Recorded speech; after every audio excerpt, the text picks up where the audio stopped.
আমি টুটু সাধু। আমার চ্যানেলের নাম ক্যামেলিয়া। আমি যে মেন্টালিটি গল্পটা বলছি এটা ৫ নাম্বার ব্লক। এবারে ওই যে মেয়েটা, মেয়ে নয় ঠিক, ও হচ্ছে বউ। তা একজনের বউ, তার স্বামী আছে, বাচ্চা আছে, সব কিছু আছে।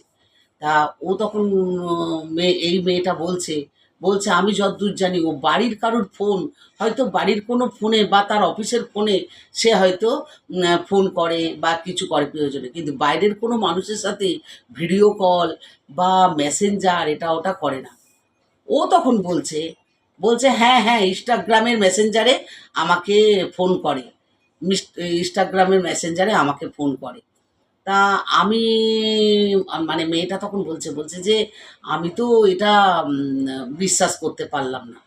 বলে না না, এরকমই এই জিনিসটা হচ্ছে। তা কি হবে?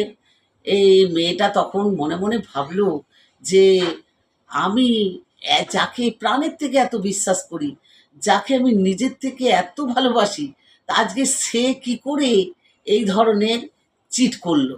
হ্যাঁ, বা তার এরকমভাবে মানুষের জীবন নিয়ে খেলা করলো, এটা কেন করলো? তার সাথে তো নাও হতে পারতো।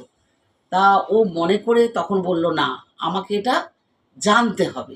তার নিজের ভালোবাসার অধিকার থেকে তার নিজের সে নিজে ছেলেটাকে তখন ভয়েস এসএমএস করলো, করে পরে কিছু একটা জানার চেষ্টা করলো।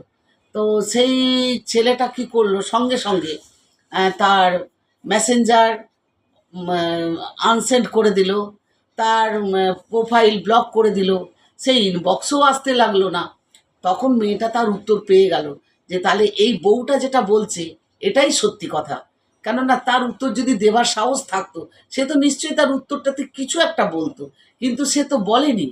হ্যাঁ, এই জিনিসটা একটা মানুষের মেন্টালিটি।